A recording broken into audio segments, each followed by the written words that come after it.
dear beloved, Boss Mike, Cervera.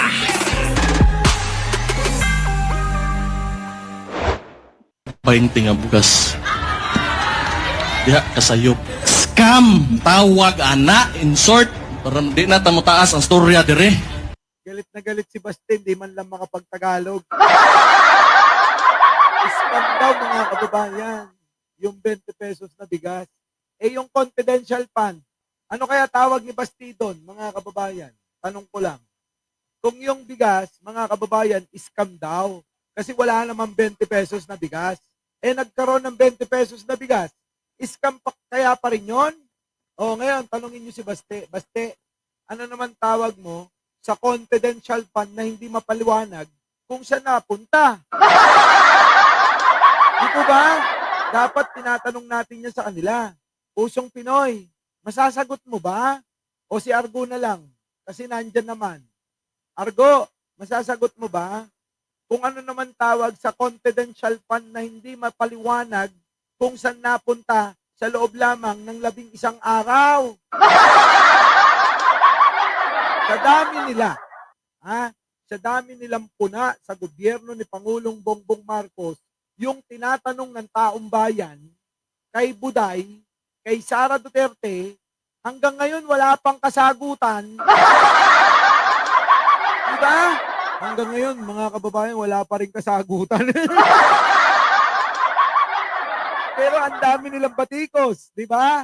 Kung anong dami nilang batikos, Dimple, Smirnoff at saka Bunny Boy, Cesar de los Reyes, Benjamin Bernardo, eh hanggang ngayon hindi pa rin nila masagot Di ba? Ito na si Jen Angeles, kaya mahal na mahal ko to. Sa mga nagbabalak dyan ng mga chika bebe, huwag kayo nang umasa sa akin, ano? Yung katawan ko, malay ko na rito. Oo. Kita nyo naman, meron akong taga-timpla ng kape.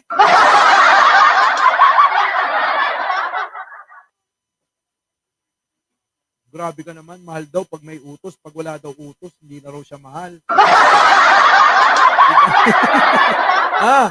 Tuloy natin tong banat ni Baste.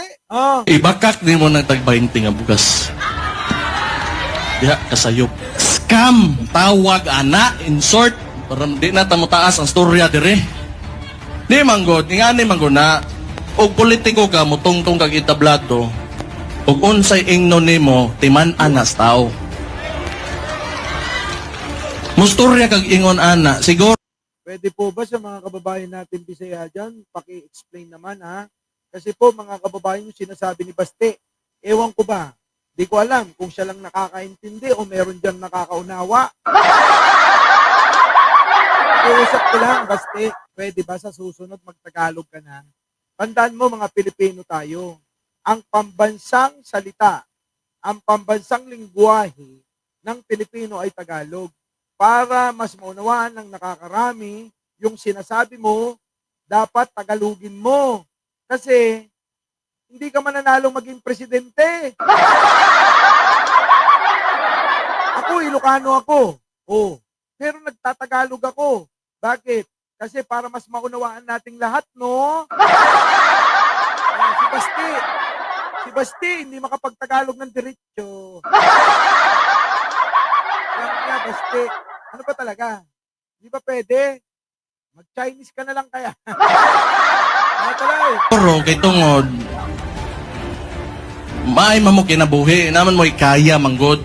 Pero kung pila mang bugas siro, 60, 50, kanang 30 nga diferensya sa mga nangutoy antiyan, dako kay na nga butang.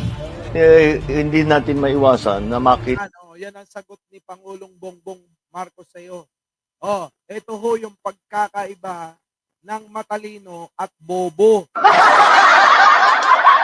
Pagkaiba, no, mga kababayan, sa pagsasalita at pagpapaliwanag, pagdideliver ng mensahe sa sambayanan, magkaiba sila.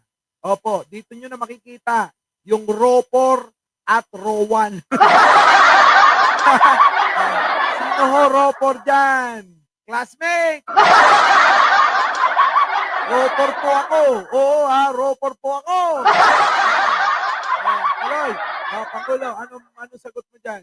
Talagang nagiging problema ang pagtaas ng presyo ng bigas dito sa Pilipinas. Pero kung titignan po natin, kahit na yung mga nag-e-export na mga bansa ay tumataas din ang presyo nila, halos katumbas lang ng napapagtaas nandito sa Pilipinas. Sa Vietnam, where they export millions and millions of tons every year. Sa Thailand, ganun din, nag-e-export sila ng millions and millions of tons. Pinag-aral ko at tinignan ko yung Nakita mo, Baste, ang Pangulo nag-aaral bago magsalita yan. Ulitin ko lang sa mga DDS na nakikinig dyan. Ang Pangulo, bago magsalita, pinag-aaralan. Hindi yung bunganga ka lang ng bunganga. Para bang yung bibig mo, daig pa puwet ng manok. Naklaya tapos si Basti eh. Putak ng putak eh. Tingnan mo ang kaibahan, mga kababayan. Di ba? Tingnan nyo ang kaibahan. Si Pangulong Bongbong Marcos, maayos. Sigurado sa sinasabi.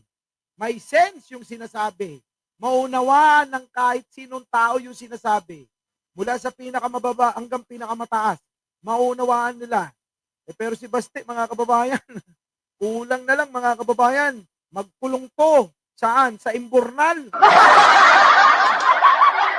presyo ba nila doon sa kanilang bansa ay mababa. Hindi rin eh. Dahil ang naging problema ay hindi dito sa Pilipinas. Ang nangyayari dito, nagkakaroon tayo ng pataasan ng presyo ng langis. Pag tumaas ang langis, tumataas ang urea. Lahat na sa patubig, lahat yan ay kailangan ayusin. Kaya lahat po ito na mga external shocks ay tinatamaan talaga tayo. Ginagawa natin lahat upang naman ang produksyon natin ay maging sapat na hindi na tayo nag-i-import, mababawasan ang mga inputs kung tawagin para sa ating mga farmer at sana naman may stabilize man lang natin yung presyo ng bigas. Ito naman ay galing kay Mark. Please don't phase out our traditional jeepney. Ito po ay simbolo ng Pilipino. Meron pa kay Sofia. I hope you can do something about our jeepney. It is getting worse. At ito naman from Eduardo. Let's industrialize, sir, maski motorcycle lang para sa lahat ng tricycle sa bansa ang umpisa. Alam nyo, totoo na nga naman to. Kita nyo, mga kababayan, ito ho yung jeepney. Kung inyong natatandaan, mga kababayan, ito po yung gustong sabihin, yung sinabi ni Digong na mamatay kayong lahat, wala siyang pakialam kung magutom kayo eh. Ang gusto niya, yung mangyari niya eh. Di po ba? Ang gusto niya, yung gusto niyang mangyari. Wala siyang pakialam, mga kababayan, kung ano mangyari sa mga Pilipino. Kaya nga sabi ko sa inyo, ang proyekto ni Digong, puro po ito, ikakamatay ng mga Pilipino. Pero si Pangulong Bongbong Marcos, naghahanap ng solusyon na pangmatagalan. Hindi po yung solusyon na panandalian. Di po ba? Talaga naman aminin nyo, mga kababayan. Paano nagagawa ni Pangulo na 20 pesos ang bigas? Magtaka kayo dyan. Diba? Magtaka kayo dyan, mga kababayan, kung paano niya nagagawa yan. Masusi niyang pinag-aralan yan kung paano mangyayari na etong 20 pesos ng bigas ay magawa at maibigay sa mga Pilipino. Jeepney kinikilala na sa buong mundo. Hindi po natin pinapalitan ang ating traditional na jeepney. Ginagawang lang nating modern. Dahil yung pagkalinipat natin, ang gagawin natin electric yung mga yan, ay mas malaki ang kikitain ng ating mga nagpapasada. Dahil ang cost per kilometer ng mga electric na bagong modernized na jeepney ay mas mababa. Mas maganda nga ang kita ng ating mga nagpapasada. Yan, mga kababayan. Tama naman si Pangulo. Kung ganyan lang sana, mag-explika, magpaliwanag yung matandang nakakulong sa may ICC, ay naku mga kababayan, mas mauunawa na maraming tao eh. Di ba? Ang galing niya magpaliwanag. So nagigets, kita nyo tumigil yung mga nagagalit noon na iniwan ni Digong. Iniwan ni Digong ng proyekto na yan, mga kababayan. Kaya nagwawala noon yung mga jeepney. Panay ang strike nila, di ba? Pero kita nyo, nawala. Bakit? Nagawan ng solusyon ng Pangulong Bongbong na itong mga jeepney, itong mga tsuper ay magawan ng magandang programa nang hindi sila nahihirapan. Kung pa ron, hindi tayo nagdadagdag sa pollution at tayo sa Pilipinas ay ginagawa natin ang lahat ng kaya nating gawin para naman tugunan ang problema ng climate change. Pero Nyo, hindi lang sa mga mamamayang Pilipino, pati po yung environment, mga kababayan, pati ang climate change na problema na ng buong mundo, abay tumutulong ang Pangulo. Kailan nyo naman narinig si Digong na may concern? Minsan, mga kababayan, hindi ko narinig na nagkaroon ng concern si Digong sa climate change. Sa bagay, mga kababayan, gusto niya naman maging di ba? Maging impyerno yung pupuntahan niya, kaya siguro nagpa-practice na.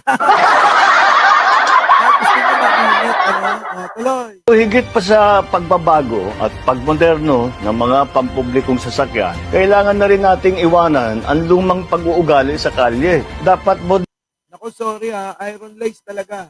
Oo, bukas papupuntahin ko rito si Papa Trix. Ako'y naiinis na rin eh. Sa totoo lang kasi mula nang eto ewan ko ba, nabasa yata ito. Oo. Pag ako nainis talaga, papalitan ko to ng pinakamahal na mic. Oo. Kasi anin na lang muna natin to, iraos muna natin, ano? Kasi ayusin ko talaga to. Oo. Ewan ko ba kung ano nangyari dito. Kasi mga kababayan, gusto kong ilipat na nga to sa isang kwarto para maging studio. Tuloy ako sa inyo. Oo, kaya lang wala pa talaga akong pambili ng bagong mic. Alba, Elcano, thank you naman. moderno na rin. Ang bagong Pilipino ay disiplinado sa pagmamaneho. Nagbibigayan, may konsiderasyon sa kapwa, sumusunod sa batas, trapiko. Yan ang mga kailangan nating i-modernize din. Tama na yung mga madamot sa daan. Oo nga, yung mga madadamot sa daan. Argo, di ba DDS ka? Argo, ikaw naman itong channel na to para sa DDS talaga. Di ba? Hindi naman to para sa mga maliliwanag na isip eh. Baka naman, Argo, pakisabi sa mga DDS. Dahil para sa inyo naman ito, kayo naman ang nagbibinipisyo. Baka naman, sponsor mo na ng mic ko. Baka pwede. Kasi para sa inyong mga DDS ito eh. Di ba mga kababayan? Dahil ito ay para sa mga DDS tong channel na to, baka pwede naman silang sponsor dito, di ba?